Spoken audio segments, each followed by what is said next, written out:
The story unfolds on a storm-lashed night in the French Quarter of New Orleans. The old detective, footsteps echoing on the wet cobblestones, approaches a solitary hotel, its facade dimly lit by flickering lanterns. He had been summoned to this place after 2 gruesome murders, each victim found in a windowless room, each death more brutal and inexplicable than the last. Now he felt the weight of each unanswered question heavy in his chest. Inside, the lobby is steeped in shadow. Peeling wallpaper etched with blood-red stains, a marble floor damp and cold underfoot.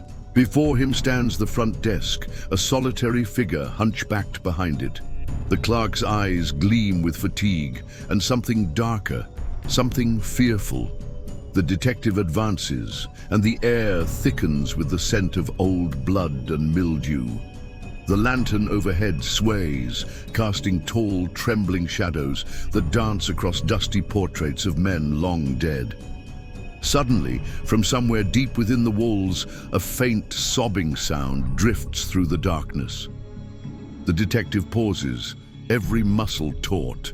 The sobs are low and ragged, impossible to locate in the twisting corridors of the ancient hotel. The clerk does not respond to the cries. He does not even blink. His face is pallid as a funeral shroud, fixed in silence. The detective's keen gaze travels along a row of doors lining the hallway, a labyrinth of identical entrances, each one a portal into unknown nightmares. The air is unnaturally still, as if even the darkness itself holds its breath. At that moment, the detective realizes he is utterly alone. Shadows flicker in the corners of his vision, and something unseen moves just beyond the edge of the lantern's glow. He calls out softly, voice hollow, "Is someone there?" "Who?" No answer comes, except another whispering breath, impossibly human in despair. The detective's hand drifts to the small revolver at his belt. He knows this night will yield secrets, drenched in blood. Deep within the hotel, the detective finds the first crime scene. The door to room 16 is ajar, revealing the body of a middle-aged guest slumped across a writing desk, a fountain pen loose in his stiff fingers. The air inside the room is thick with the coppery scent of blood, and the curtains move as if stirred by some unseen breath. On the desk lies a torn photograph, a smiling man and woman with the edges burned and the eyes of the man scratched out. As the detective steps closer, he notices scrawled words on the desk in dried blood.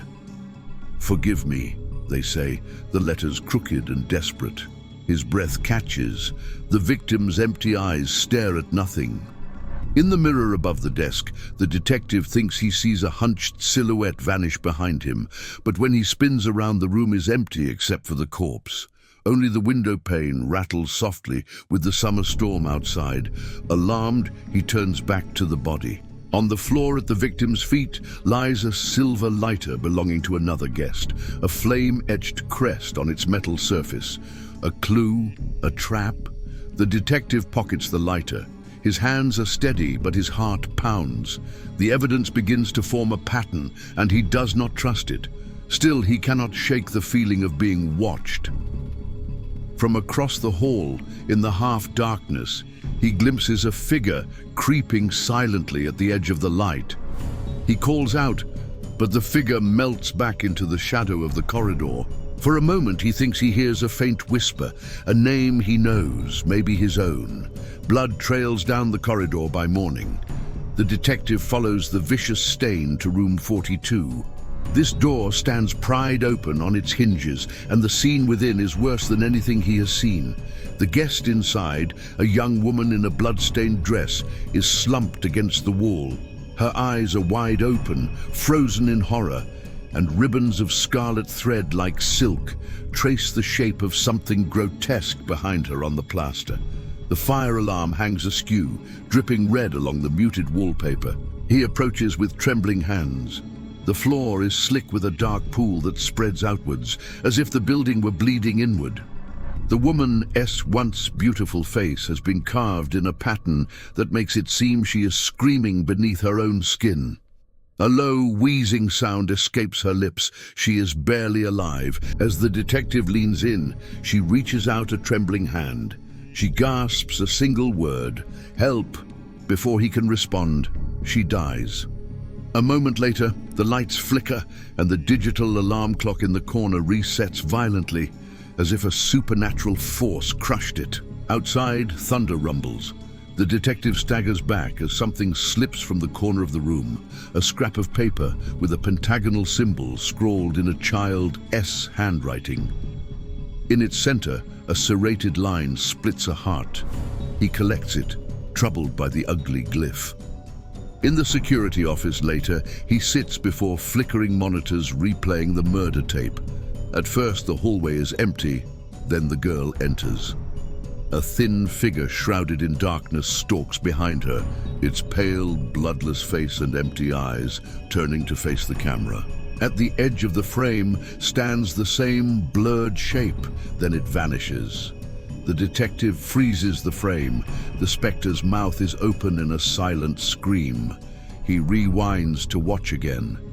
In each frame behind every victim, the same gaunt man drifts from shadow to shadow, unregistered at the desk, a dead man's echo.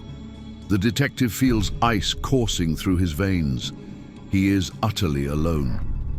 The unnamed figure turns once more toward the camera as the victim falls, and the detective hears his own name whispered from the shadows of the room.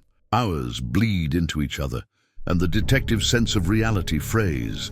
Rain lashes the hotel windows, lamps flicker like dying embers. In the office behind reception, he finds a dusty ledger bound in leather. Among its age-yellowed pages, an entry from 1923 chills him to the bone. The guest never sleeps wandering halls, no woman safe, deathly eyes see all. Below it is the same pentagonal heart now scratched by time. A cold wind brushes the detective's neck. Spinning around, he comes face to face with the thin figure from the tapes, standing just beyond the doorway. The stranger is motionless, blocking his only exit, a silhouette etched in moonlight. As thunder cracks, the figure steps forward, revealing a face both old and young at once. Gaunt cheekbones, silver-gray hair, and twin black eyes like pits of shadow. It raises a finger, and in the dim light the detective notices its fingernails, long, filthy talons caked with old blood. The detective steadied his revolver, sweat stinging his eyes. The figure stepped closer, and this time the air around it thickened into flesh. Its claws extended, curling like knives. With a guttural growl, the thing lunged. The detective fired once, twice, 3 times. The bullets tore into shadow, but the shadow bled. A thick, black ichor sprayed across the walls, sizzling as it struck the floor. The figure shrieked, and with inhuman speed it was upon him. Talons ripped across his chest, tearing fabric and skin alike. He staggered back, slamming into the wall, pain roaring through his ribs. The specter's breath was foul, reeking of rot and grave earth, its teeth too long, too jagged. It whispered with venom, "You cannot leave. You are mine now." Desperate, the detective smashed the butt of his revolver into the creature's face. Bone cracked, or something that pretended to be bone. The figure reeled, but its laughter filled the corridor, booming unearthly. Doors along the hall burst open, slamming shut again, trapping him inside a maze of darkness. He stumbled into one room, only to find mirrors lining the walls. In every reflection, he saw himself bleeding, screaming, dying in 100 different ways. The figure stalked closer, its claws dragging sparks along the floor. In a frenzy, the detective grabbed a broken chair leg and drove it into the creature's abdomen. The wood sank deep. The figure howled, its blood searing his hand like acid. Yet it did not fall. Instead, it pulled him closer, whispering into his ear with a voice that was his own. "We are the same now." As its claws sank into his flesh, he realized too late. This was no investigation. It was an initiation. When dawn came, the hotel lobby was silent once more. The receptionist found only a trail of blood, a broken revolver, and a tattered notebook filled with the detective's final scrawls.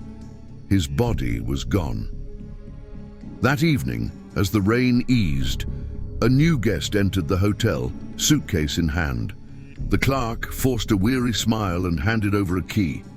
On the security screen in the back office, the monitors flickered.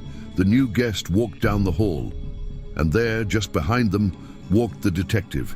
His face pale, his eyes empty, his lips twisted in a smile not his own.